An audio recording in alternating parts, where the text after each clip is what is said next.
in the small coastal town of Fairfield, where the old stone church stood as a beacon of solace. Father Dominic was more than a priest. He was a confidant, a guide, and the moral heart of the community. His quiet strength and unwavering kindness had comforted countless parishioners through life's storms. But nothing had prepared him for the unsettling encounter that began one Sunday morning. That day, a new family arrived at the church. Father Dominic noticed them immediately: a tall man with sharp features, a graceful woman with a reserved demeanor, and a young black girl who seemed out of place.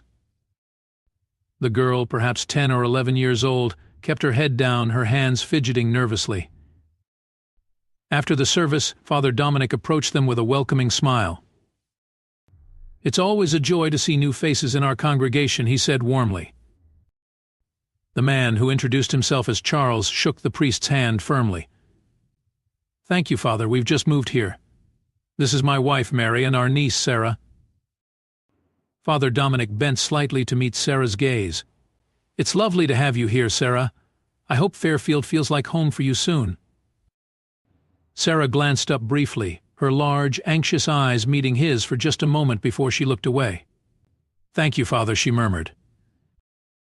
Her voice was soft, but there was a tremble in it that Father Dominic didn't miss.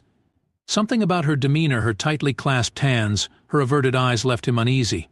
He watched as the family walked away, Charles placing a firm hand on Sarah's shoulder. Over the next few weeks, Sarah began to visit the church alone. She'd slip in quietly during off hours, kneeling in a secluded corner to pray. Father Dominic respected her solitude but couldn't ignore the air of distress that seemed to envelop her. One afternoon, as he passed her in the pews, he noticed her hands moving in an odd pattern, a deliberate series of gestures that seemed almost like a code. It struck him as familiar, though he couldn't immediately place it. "Sarah," he said gently, "is everything all right?" She startled at his voice, quickly clasping her hands together as if to hide the movements. "Yes, Father," she whispered. Father Dominic's concern deepened. "If you ever need to talk, my door is always open." She hesitated before nodding. "Maybe." In confession, she said, her voice barely audible. The confession. Later that day, Sarah stepped into the confessional, her small frame swallowed by the shadowy booth. Father Dominic sat on the other side, waiting patiently. "Father, I don't know what to do," she began, her voice trembling. "I'm scared. My uncle and aunt, they're not who they pretend to be." The priest's heart clenched. "What makes you say that, Sarah?" "They're hiding something," she said, her words tumbling out in a rush. "They tell me my father is dead, but I don't believe them. My uncle said something once. He said my father was somewhere safe, but if he's safe, why won't they let me see him?" She paused, taking a shaky breath. They don't treat me like family. It's like I'm something they own. And if I ask too many questions, they get angry.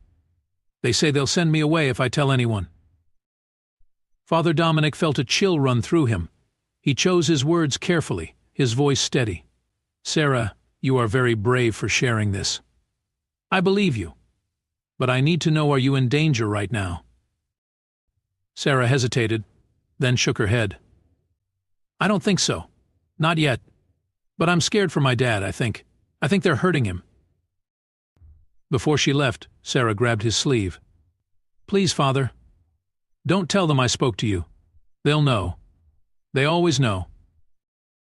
A silent cry for help. Father Dominic couldn't shake the weight of her words. He spent hours in prayer that night, seeking guidance. He resolved to keep watch over Sarah, looking for any signs that might confirm her fears. The following Sunday, he noticed Sarah making the same peculiar hand gestures during her prayers. This time it clicked. The movements weren't random, they were a signal. He remembered reading about a campaign to raise awareness of discreet signals used by victims of abuse to ask for help. His pulse quickened. He needed to act, but carefully. He reached out to Detective Reynolds, a trusted member of his congregation, sharing his concerns without breaking Sarah's confidence. "I have a strong feeling something's wrong," he said. "But I need your help to find out more." Detective Reynolds agreed to investigate quietly. Meanwhile, Father Dominic continued to observe, his every interaction with Sarah tinged with a protective urgency. The breakthrough. The turning point came one evening when Sarah approached him after Mass. Her eyes were red, her voice trembling. "Father, I heard them talking. They're moving my dad. They said they're taking him somewhere no one will ever find him." Father Dominic's heart pounded. "Sarah, this is very important. Do you know where they're taking him?" She shook her head, tears streaming down her face. "No, but it's soon. I'm sure of it." Father Dominic nodded, his voice firm. "We'll stop them, Sarah. I promise." After ensuring she was safely home, he contacted Detective Reynolds again, this time urging immediate action. That night, a police team descended on Charles and Mary's home. Hidden in their basement, behind a locked door, they found a frail, disoriented man chained to a bed. It was Sarah's father. The officers freed him, their shock giving way to relief as he confirmed his identity. A prominent businessman, he had been declared dead months ago after a staged accident. His captors had kept him alive, using his supposed death to manipulate his estate. Detective Reynolds led Sarah's father to safety, where Father Dominic and Sarah were waiting anxiously at the church. A tearful reunion. When Sarah saw her father, she ran to him, sobbing as she wrapped her arms around him. "I knew you were alive," she cried. Her father held her tightly, his own tears falling freely. "I'm so sorry, sweetheart. I never stopped trying to come back to you." Father Dominic watched the reunion, his heart swelling with gratitude and relief. While Sarah and her father held each other tightly, Father Dominic quietly excused himself, giving them space to reunite. The police had taken Charles and Mary into custody, but the ordeal was far from over. Detective Reynolds assured Sarah's father that charges would be filed swiftly, and an investigation into the couple's broader activities was already underway. Father Dominic Reynolds said later that evening, "If it weren't for your vigilance, this might have ended very differently. You did the right thing." The priest nodded, but his heart felt heavy. Though he was relieved to have saved Sarah and her father, the shadows of what might have been lingered. The next morning, Sarah and her father, Matthew, sat with Father Dominic in his office. Matthew was still weak but determined, his voice steady despite his evident exhaustion. "Father, I owe you my life and my daughter's. If you hadn't acted," he paused, swallowing hard. "I can never thank you enough." Father Dominic shook his head humbly. "It was Sarah's courage that saved you. She trusted me when it mattered most. And that trust led us to the truth." Sarah looked up at the priest, her eyes shining with gratitude. "You believed me when no one else would," she said softly. "Thank you, Father." Matthew reached out and took his daughter's hand. "We're together now, Sarah. No one will ever separate us again." The community responds. News of the incident spread quickly through Fairfield, leaving the community stunned. Many had interacted with Charles and Mary, never suspecting the sinister truth behind their polished appearances. At the next Sunday service, the church was packed. Parishioners came not only to worship but to express their support for Sarah and her father. Matthew, still recovering, sat in the front row with Sarah, who clung to his arm.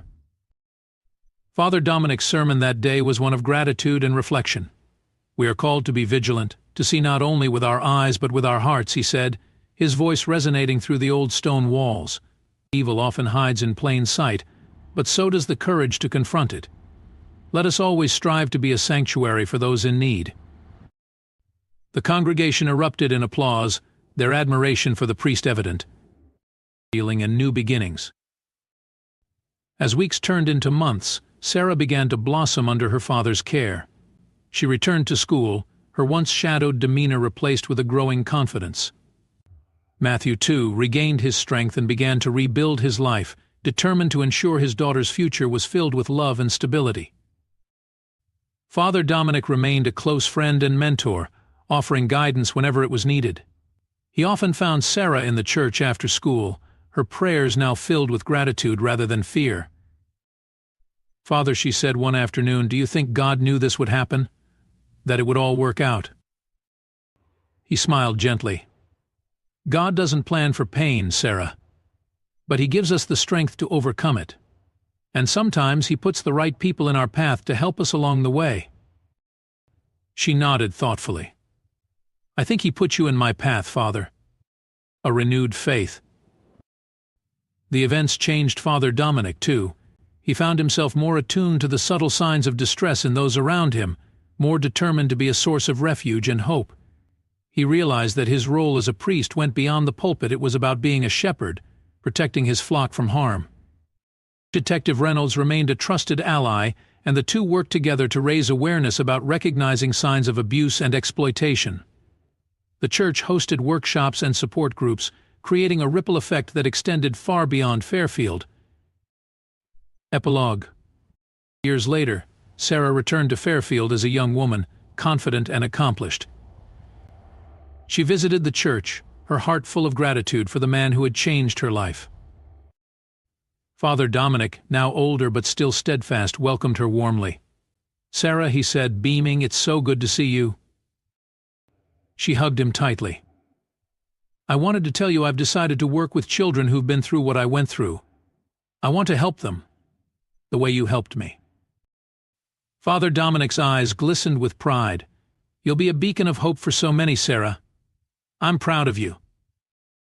As she left the church that day, Sarah glanced back at the stained glass windows, their colors glowing in the afternoon sun. She felt a deep sense of peace, knowing she had found her strength and purpose in the midst of her trials.